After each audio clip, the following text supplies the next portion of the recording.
ओम शांति। आज प्यारे बाबा की 29 मार्च की मुरली।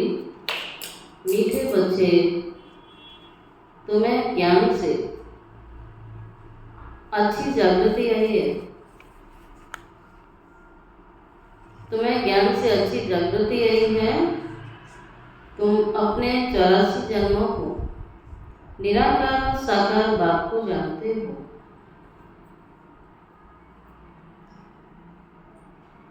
तुम अपने 84 जन्मों को निराकार और साकार बाप को जानते हो। तुम्हारा भटकना बंद हुआ। बाबा कहते हैं तुम्हारा भटकना बंद हुआ। प्रश्न, ईश्वर की गतमत न्यारी क्यों गाई हुई है? ईश्वर की गतमत न्यारी क्यों गाई हुई है?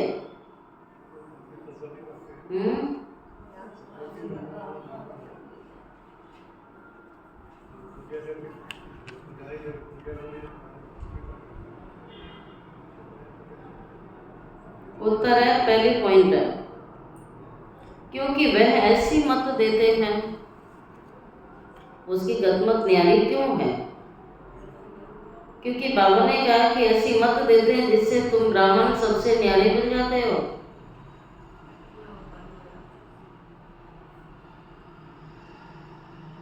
पुजारी से पूज्य बनाते हैं, इसीलिए उनकी गतमत न्यारी है। तो बाबा कहते हैं क्योंकि ऐसी मत देते जिससे तुम ब्राह्मण सबसे न्यारे बन जाते, तुम सबकी एक मत हो जाती। ईश्वर ही है जो सबकी सदगति करते।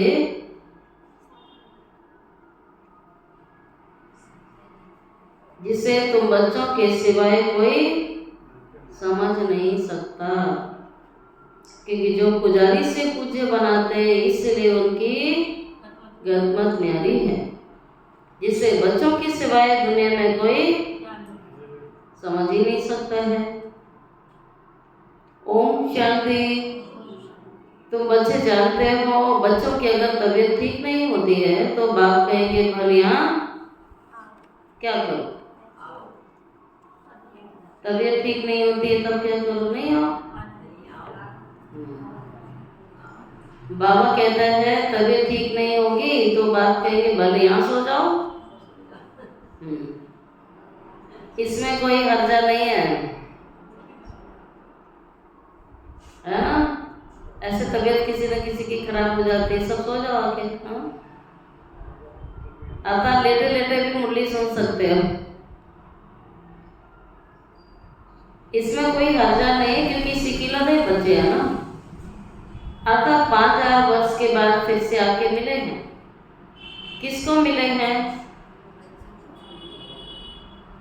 आप बच्चे किससे मिले हो? बेहद के बाप से मिले हो। यह भी तुम बच्चे जानते हो, जिनको निश्चय है बरो हम बेहद के बाप से मिले, क्योंकि बाप होता ही एक हद का होता है, दूसरा बेहद का होता है। दुख में सब बेहद के बाप को याद करते हैं। सतयुग में एक ही लौकिक बाप को याद करते हैं, क्योंकि वह है ही सुखधाम। लौकिक बाप उसको कहा जाता है जो इस लोक में जन्म देता है। लौकिक इस लोक में जन्म देने वाले पिता को लौकिक पिता। पालौकिक बाप तो एक ही बार आकर तुम्हें अपना बना लेते हैं। वह परे थे परे धाम, स्वर्ग को परे थे परे नहीं कहेंगे। स्वर्ग परे थे परे नहीं है,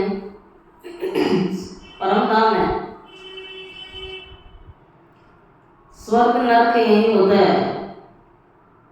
नई दुनिया को स्वर्ग, पुरानी दुनिया को क्या कहा जाता है? नरक कहा जाता है। अभी पतित दुनिया पुकारते हैं पतित पावन आओ। सतयुग में ऐसे नहीं कहेंगे, जब से रावण का राज्य होता है तब से पतित बनते हैं, उसको कहेंगे 5 विकारों का राज्य। सतयुग है ही निर्विकारी राज्य।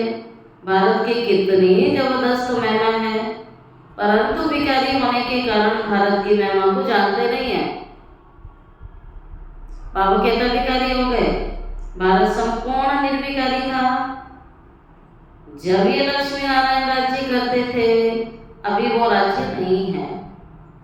वह राज्य कहाँ गया, ये पत्थर बुद्धियों को मालूम नहीं है। और सभी अपने अपने धर्म स्थापक को जानते हैं। एक ही भारतवासी हैं। अब कहते हैं कि भारतवासी हैं जो अपना धर्म भ्रष्ट कर्म भ्रष्ट हुए पड़े हैं, जिन्हें पता ही नहीं है कि हमारा असली धर्म कौन सा है। आदि सनातन देवी देवता धर्म, धर्म पिता को भी भूल गए।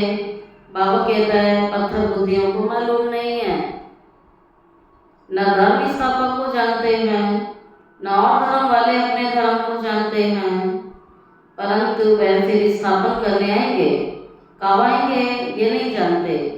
सिख लोगों को भी पता नहीं है हमारा सिख धर्म पहले था ही नहीं, गुरु नानक जी ने स्थापन किया है। तो जरूर सुखदाम में नहीं होगा ना, तो गुरु नानक आकर स्थापना करेंगे, क्योंकि वर्ल्ड की हिस्ट्री ज्योग्राफी रिपीट होती है। क्रिश्चियन धर्म भी नहीं था, फिर स्थापन हुआ। पहले नई दुनिया थी, एक धर्म था, और क्या क्या था वहाँ, एक धर्म, एक राज्य, एक कुल, एक मत, एक भाषा, सब एक था। क्योंकि बाबा की एक श्रीमत के आधार से इस संगम पर पढ़ाई की, तब ये देव पद की प्राप्ति हुई।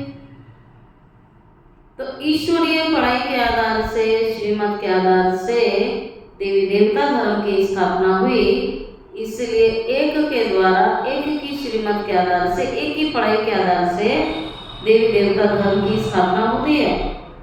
तब बाबा कहता है वहाँ सब कुछ एक होता है। 84 जन्म लेते लेते तुम सब बच्चे सब क्या हो गया, भूल गए। हम ही देवता थे, फिर हम ही 84 जन्म लेते हैं। तब बाप कहते हैं तुम अपने जन्मों को नहीं जानते, मैं ही बतलाता हूँ। आधा कल्प राम राज्य था, फिर आधा कल्प रावण राज्य हुआ। बाबा कहते हैं पहले है सूर्यवंशी घराना, और फिर होता है चंद्रवंशी घराना, राम राज्य। सूर्यवंशी लक्ष्मी नारायण के घराने का राज्य था। जो सूर्यवंशी लक्ष्मी नारायण के घराने के थे, 184 जन्म लेके अभी किसके घराने के बने, सूर्यवंशी देवता घराने के थे। 84 जन्म लेकर के अब किसके घराने के, क्या सुन रहे हैं, क्या प्रश्न था माता जी, प्रश्न सुना आपने? जो लक्ष्मी नारायण 84 जन्म देवता घराने के थे, 84 जन्मों के बाद किस घराने के बने, नहीं पता? अब किसके घराने के बन गए थे? हाँ, रावण के घराने के बन गए थे। पहले है सूर्यवंशी घराना, फिर है चंद्रवंशी, फिर वैश्यवंशी, फिर कौन सा, शूद्र, और फिर बस शूद्र ही रह गया, आगे ब्राह्मण वंशी। अब बाबा ने क्या, देखो 84 जन्म लिए हैं, अभी पाप आत्माओं के घराने के बन गए, रावण के घराने के बन गए, अभी बन गए थे। फिर बाबा के पुण्य आत्माओं के घराने का बना रहा। आँख खुली है, मुरली सुन रहे हैं, खुली आँख,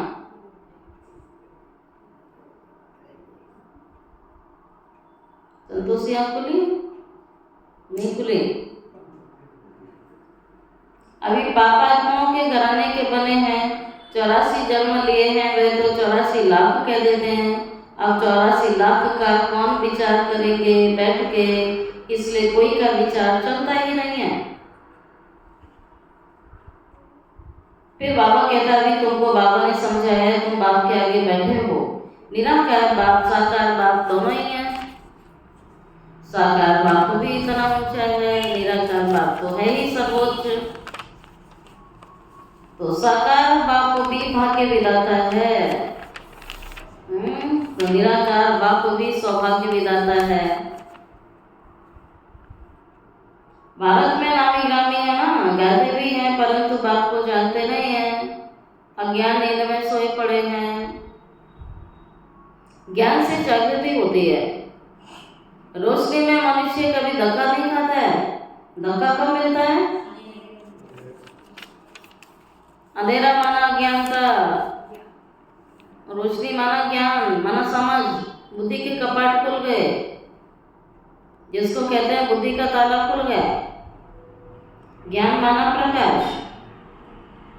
तो बाबा कहता अंधेरे में धक्के खाते रहते, भारतवासी पूज्य थे, अब क्या बन गए? पुजारी।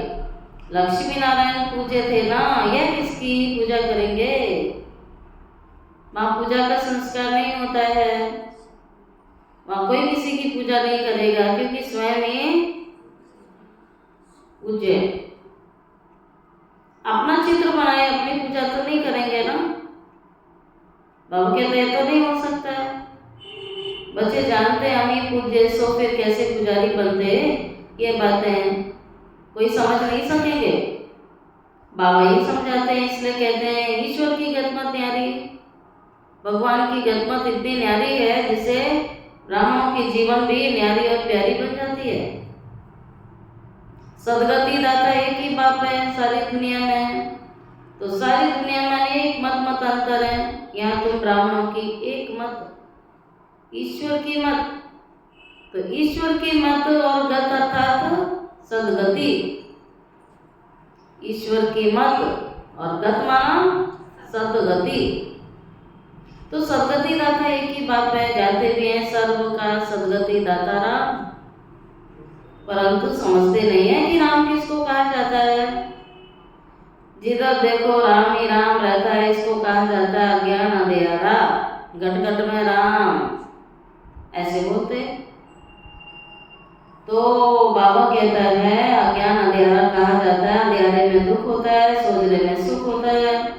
अंधेरे में पुकारते हैं ना, बंदगी करना माना बाप को बुलाना, भीख मांगते हैं ना, देवताओं के मंदिर में जाके भीख मांगना हुआ ना। सतयुग में भीख मांगने की कोई आवश्यकता नहीं रहती। भिखारियों को इंसॉल्वेंट कहा जाता है। सतयुग में तुम कितने इंसॉल्वेंट थे, उसको कहा जाता है सॉल्वेंट। भारत अभी इंसॉल्वेंट, ये भी कोई समझते नहीं। कल्प की आई उल्टी सुल्टी लिख देने से मनुष्यों का माथा ये फिर गया। बाबा बहुत प्यार से बैठ समझाते हैं। कल पहले भी बच्चों को समझाया था, अब माथा फिर गया है। और भगवान फिर पढ़ाने आया जिनके माथे फिर गए थे, फिर उन्हें सुधारने आया जो बिल्कुल बिगड़ गए थे, जो बिल्कुल गिरावट में आ गए थे, जो बिल्कुल पतित बन गए। तब बाबा कहता है ऐसी बुद्धियों को फिर से श्रेष्ठ बुद्धि बनाने आया है। तो पत्थर बुद्धि हो गए थे, सब मनुष्य जंग खाए हुए हैं। सोचो, सब जंग खाए हुए हैं, अब वह जंग कैसे निकलेगी? कैसे निकलेगी? मुझे याद है, देह अभिमान छोड़ देही अभिमानी बनो, अपने को आत्मा समझो। पहले तुम आत्मा फिर शरीर लेते हो। आत्मा तो अमर है ना, अमर है। आत्मा को मृत्यु आती है कभी? मृत्यु किसको आती है? शरीर को आती है। आत्मा के अंदर जो विचार है, आत्मा के अंदर के संकल्प हैं, आत्मा के अंदर के जो कर्म हैं, ये आत्मा के अंदर संस्कारों की रिकॉर्डिंग है, ये सब अमर है। आत्मा का जो पार्ट है ना वो अमर है, पार्ट भी नहीं मिटता है। आत्मा के अंदर जो कुछ भरा हुआ है वो नहीं मिटता है। बाबा कहता मिटता क्या है? ये देह के समान, देह के पदार्थ। तो मृत्यु शरीर की होती है, आत्मा की नहीं होती है। सतयुग को कहा जाता है अमर लोक, कलयुग को कहा जाता है मृत्यु लोक। दुनिया में कोई भी नहीं जानते अमर लोक था ये मृत्यु लोक कैसे बन गया ये। अमर लोक अर्थात अकाले मृत्यु नहीं होती है, वहाँ आयु बड़ी रहती है, वह पवित्र दुनिया है। तुम बच्चे राज ऋषि हो।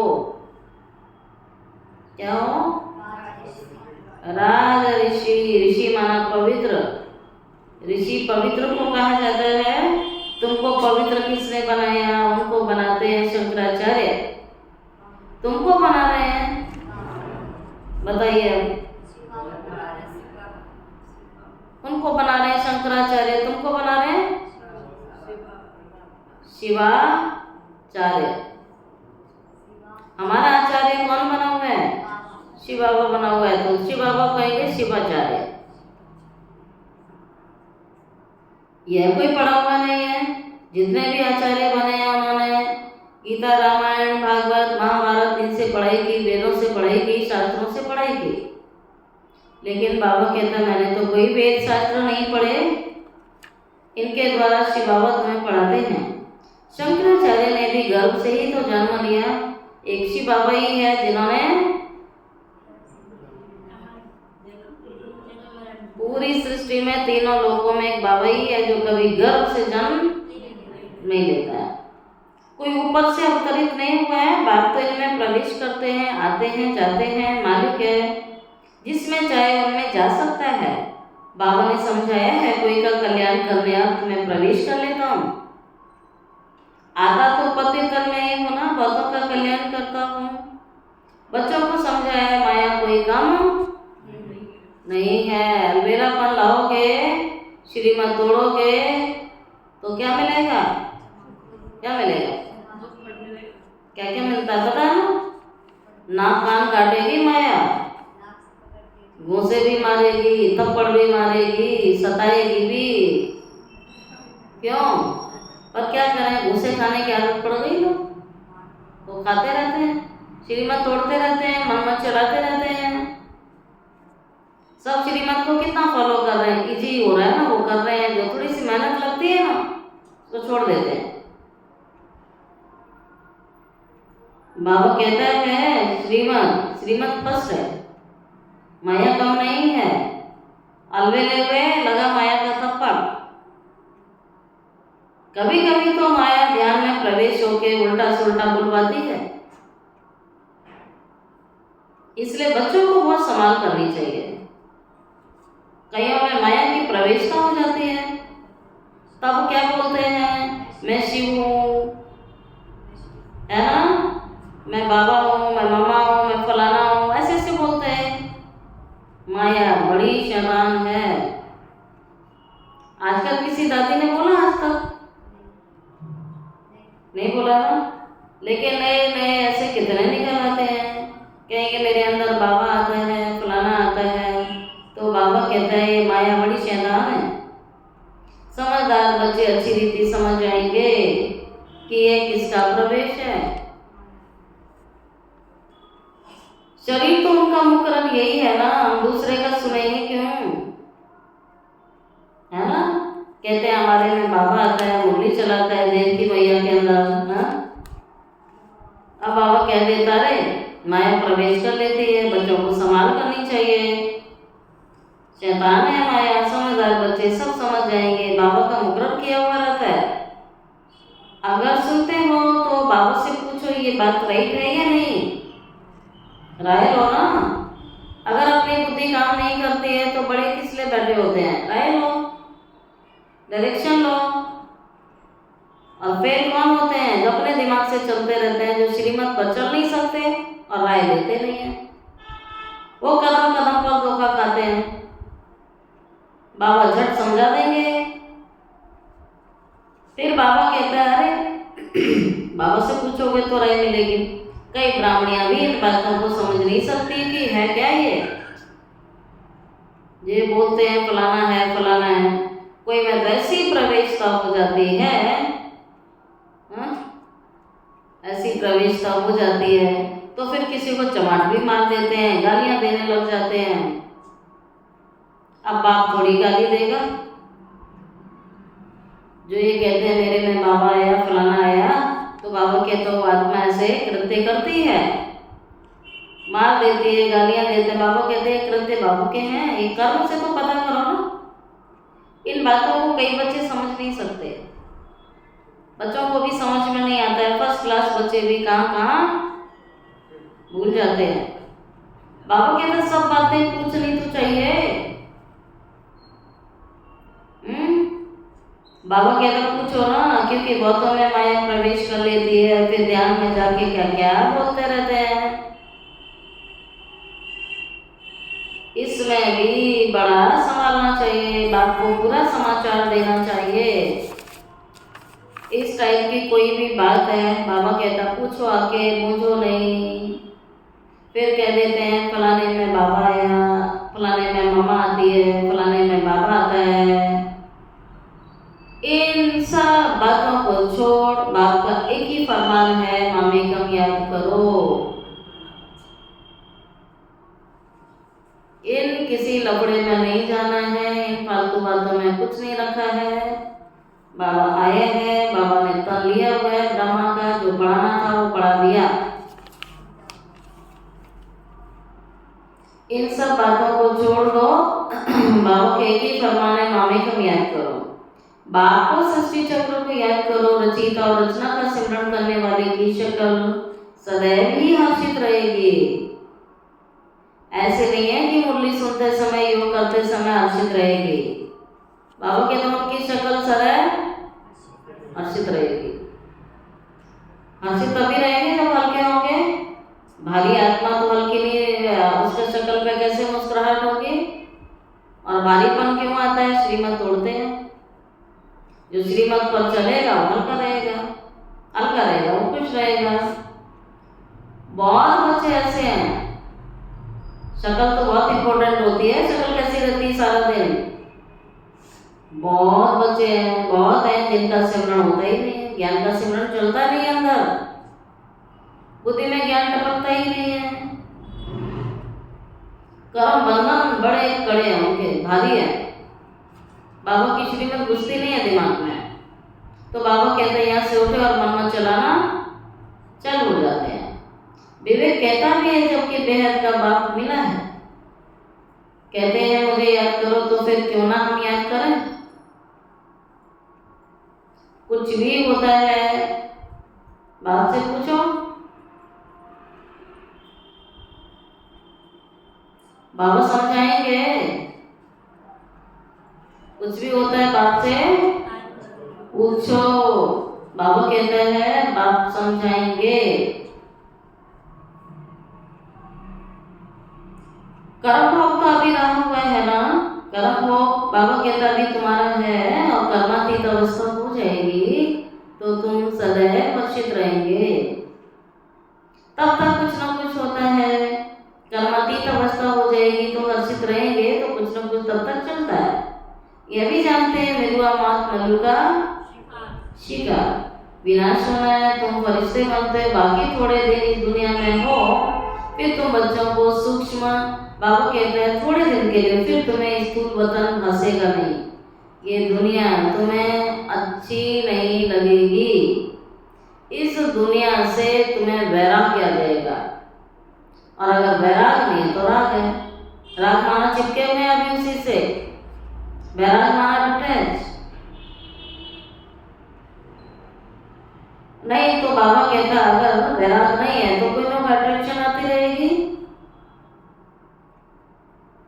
नहीं तो बच्चों को स्थूल वतन हासेगा नहीं, सूक्ष्म वतन स्थूल वतन हासेगा। सूक्ष्म वतन अच्छा लगेगा, मूल वतन अच्छा लगेगा, बुद्धि भी वहीं रहेगी। जब अच्छा लगेगा तो बुद्धि जाएगी ना, और जब तक ज्ञान अच्छा लगता है तो बुद्धि यहाँ घूमती रहेगी। सूक्ष्म वतन वासियों को कहा जाता है फरिश्ते। बाबा सारा दिन कहते हैं बुद्धि को ऊपर रखो, प्राण रखो, सूक्ष्म वतन में रखो, मूल वतन में रखो, इस दुनिया से न्यारे रहो। वह बहुत थोड़ा समय बनते हैं क्योंकि तुम कर्मातीत अवस्था को पाते हो। सूक्ष्म वतन में बाबा कहता है हड्डी मांस नहीं होता है, हड्डी मांस नहीं है तो बाकी क्या रहा? सूक्ष्म शरीर होता है। ऐसे नहीं कि निराकार बन जाते, नहीं, सूक्ष्म आकार रहता है, लाइट का आकार रहता है। वहाँ की भाषा इशारों से चलती है। आत्मा आवाज से परे उसे कहा जाता है सटल वर्ड। सटल वर्ड बाबा कहता है देखो सूक्ष्म आवाज होता है, यहाँ टॉकी है, फिर मूवी, फिर साइलेंस। यहाँ आवाज में आता है, फिर इशारे से बात होती है, फिर साइलेंस। तो टॉकी, मूवी और साइलेंस, इन तीनों लोगों को भी याद करने वाले कोई बिरले होंगे। बाबा समझाता है बच्चे सदाओं से छूटने के लिए क्या करना पड़े, याद तो करना है। कितने देर, ऐसे तो कहोगे 1 मिनट कर लिया, 1 घंटा कर लिया, कितनी देर करना है?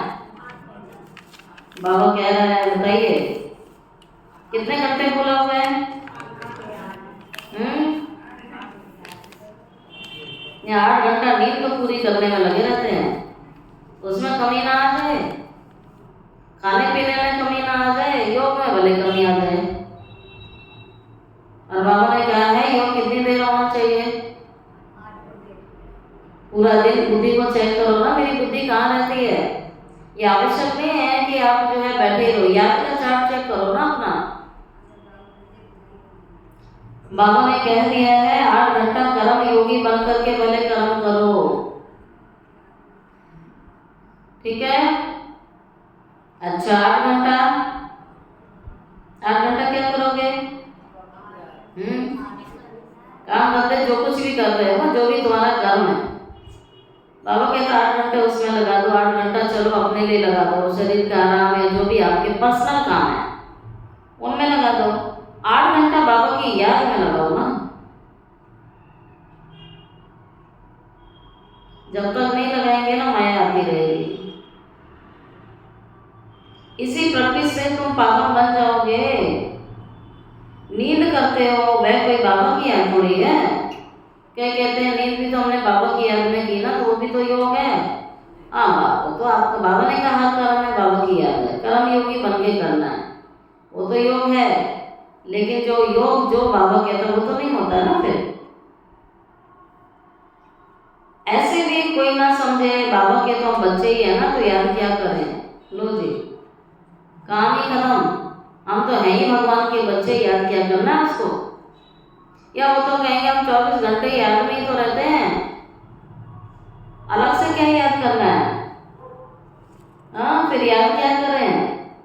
नहीं बाबा कहता है वहां पर मुझे याद करो, मुझे वहां याद करो। कहाँ?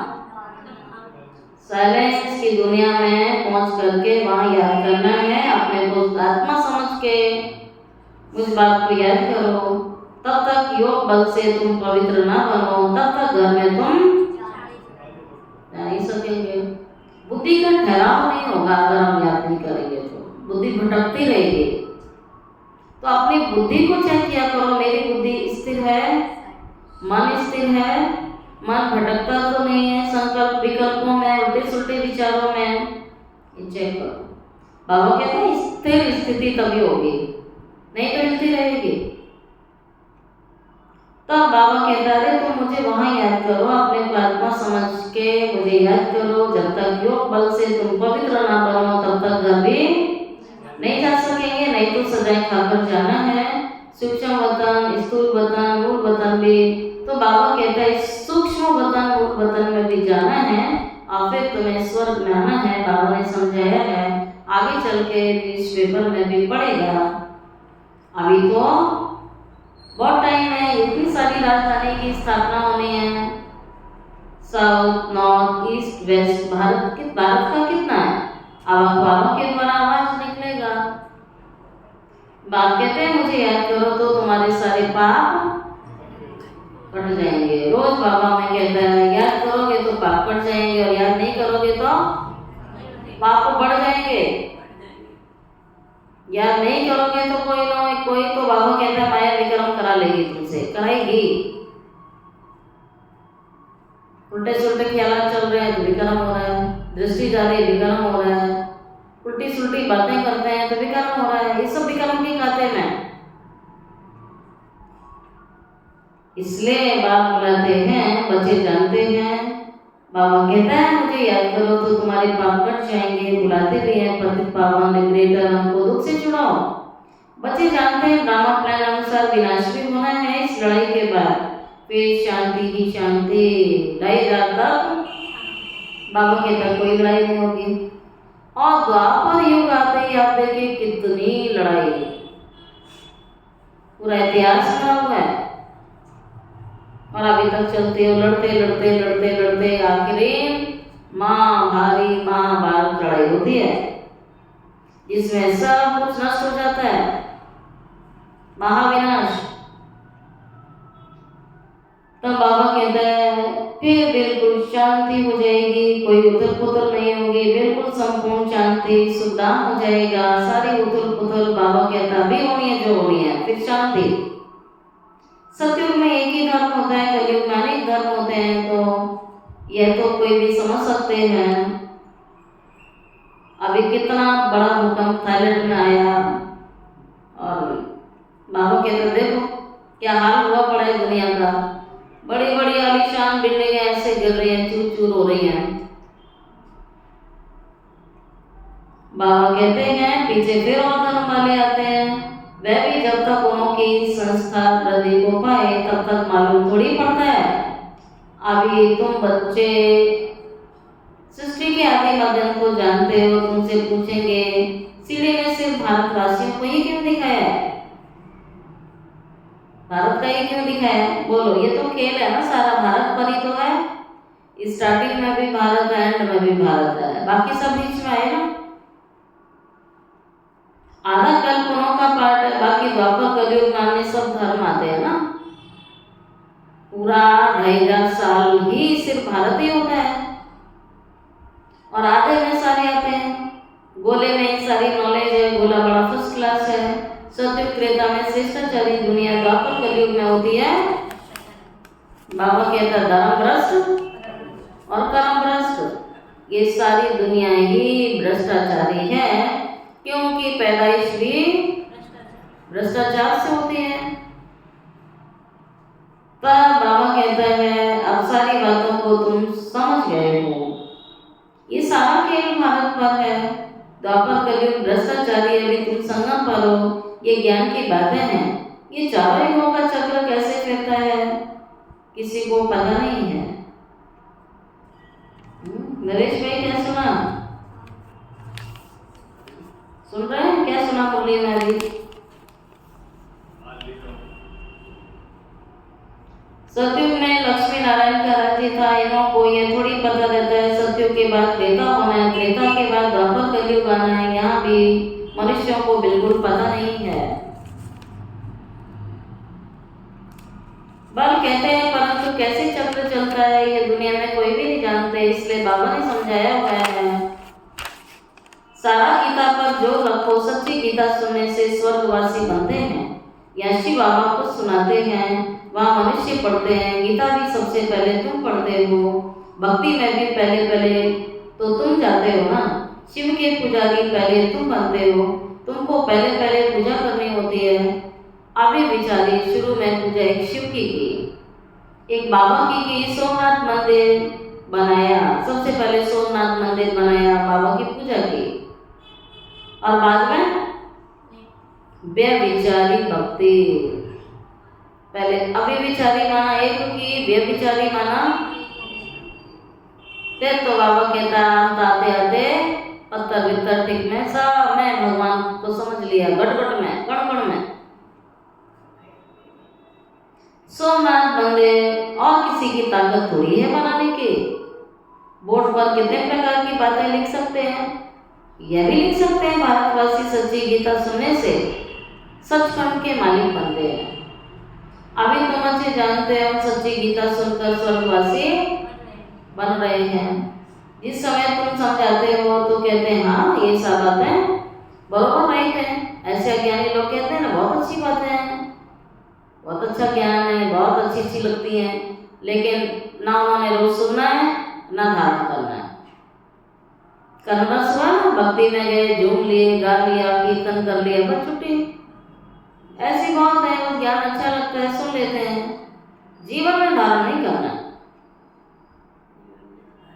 तभी तो बाबा कहते हैं हाँ हाँ कहेंगे बरोबर ठीक है, बाहर गए सब साफ खलास, वहाँ की वहाँ रही, वहाँ की वहाँ रही। अच्छा मीठे मीठे सिकिल दे बच्चों प्रति माता पिता बाप दादा का याद प्यार, गुड मॉर्निंग, रूहानी बाप की रूहानी बच्चों को नमस्ते, रूहानी बच्चों की रूहानी बाप दादा को याद प्यार, गुड मॉर्निंग और नमस्ते नमस्ते नमस्ते। शुक्रिया बाबा, शुक्रिया बाबा, शुक्रिया बाबा। धारणा के लिए मुख्य सार क्या सार है आज की मुरली का? एक एक पॉइंट बताओ।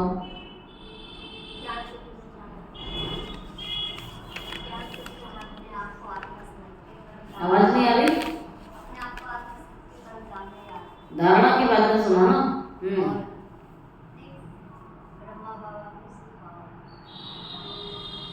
और बताइए, एक पॉइंट सुनानी है एक व्यक्ति को।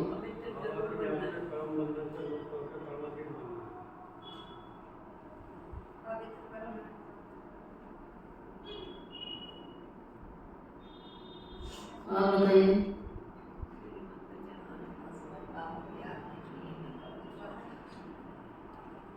एक घंटे से एक पॉइंट भी नहीं निकलती है मुख से, कितनी वंडर वाली बात है, मुख खुलता ही नहीं। एक घंटे से सुन रहे एक पॉइंट निकालने के लिए जोर लगाना पड़ता है। सोचो ना ये क्या कर रहे थे घंटा बैठ के।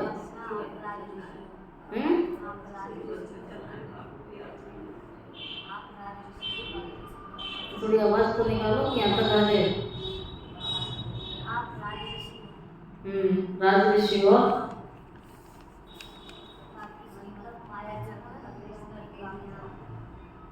क्वेश्चन क्या होता है? ज्ञान से जागृति आती है। रचयिता और रचना का ज्ञान सिमरण करके सदा हर्षित रहना है। ये धारणा के पॉइंट है जो हमें सारा दिन अटेंशन रखना है। रचयिता और रचना का ज्ञान सिमरण करके सदा हर्षित रहना है। ज्ञान की यात्रा से अपने पुराने सब कर्म बंधन काट कर्मातीत अवस्था बनानी है।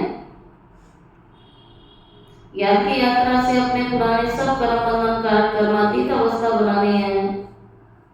सेकंड पॉइंट, ध्यान दीदार में माया की बहुत प्रविष्टता होती है। जो बाबा ने आज आधी मुरली चला दी इसी पर।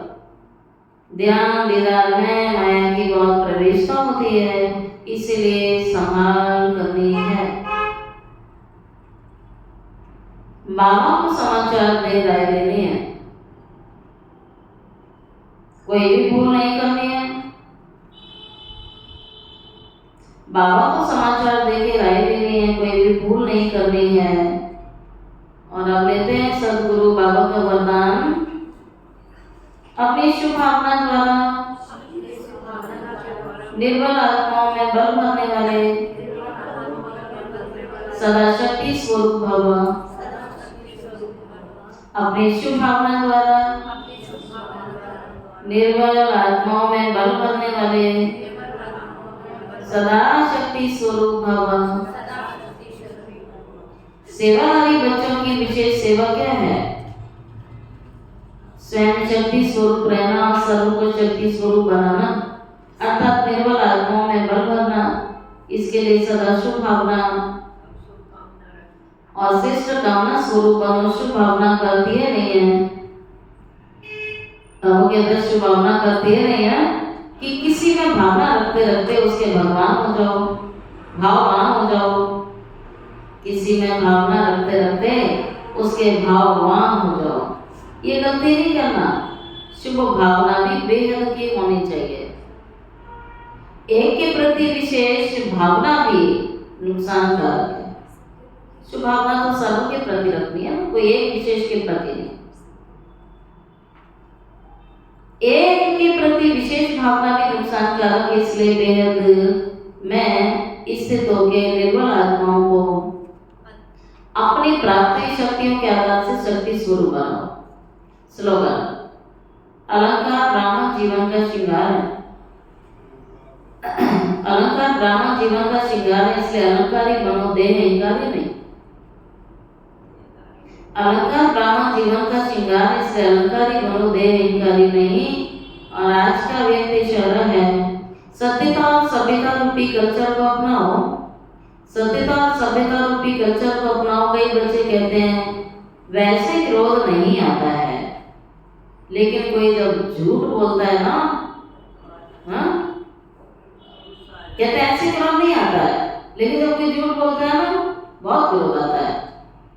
उसने झूठ बोला, उसने झूठ बोला, आपको क्रोध आया, आपने क्रोध से बोला, तो दोनों में राइट कौन है? उसने तो झूठ बोला, आपने क्रोध किया, तो राइट कौन है? बोलो, दोनों राइट है, दोनों रॉन्ग हुए ना। कई चतुराई से कहते हैं हम क्रोध नहीं करते हैं, हमारा आवाज ही बड़ा, क्या कहते हैं गुस्सा करते नहीं, मेरी तो आवाज ऐसा है, ऐसे कहते हैं आवाज ही ऐसा तेज है। लेकिन जब साइंस के साधनों से आवाज को कम और ज्यादा कर सकते हैं, बटन लगा होता है ना, माइक है ना, कम ज्यादा कर सकते हैं। आप रेडियो चलाएंगे, टेप रिकॉर्डर चलाएंगे या कुछ और चलाएंगे, हर चीज में सिस्टम में साउंड होता है ना। अब साउंड को कम ज्यादा करने के तो वॉल्यूम होता ही है ना। बाबू के तो मुख का वॉल्यूम कम ज्यादा नहीं होता है क्या? नहीं होता, होता है ना, तो फिर क्यों नहीं होता है? हमने कोई मतलब की बात करनी है तो धीरे भी निकलती है, सुनना ले, और दूसरे को कहेंगे धीरे बोलो, तब कान में भी बोल देंगे जाके किसी के, कान में बोलेंगे कि तो कान में सुन रहा उस तक नहीं पहुंचेगी। और जो व्यर्थ फालतू की बातें हैं तो उसका साउंड कितना निकालना चाहते हैं। अच्छी बातों के लिए साउंड कम हो जाता है, उल्टी बातों के लिए साउंड तो खराब हो गया ना, फिर तो खराब है ना, टेप रिकॉर्डर जंग लग गया है। ये जब कम करो तो ज्यादा होता है, ज्यादा करो तो कम होता है। भाषण करो तो आवाज निकाल लो, अगर काम नहीं है तो धीरे कर लो ना। बाबा कहते आवाज ही कहीं कहते हैं ऐसा तेज है, लेकिन इस साइंस के साधनों से आवाज को कम और ज्यादा कर सकते हैं। तो क्या साइंस की पावर से अपनी आवाज की गति को धीमी या तेज आप नहीं कर सकते? पूछ रहा बाबा, बताइए कर सकते हैं ना? कितना अच्छा एग्जाम्पल बाबा ने दिया। अच्छा, ओम शांति। तो कल से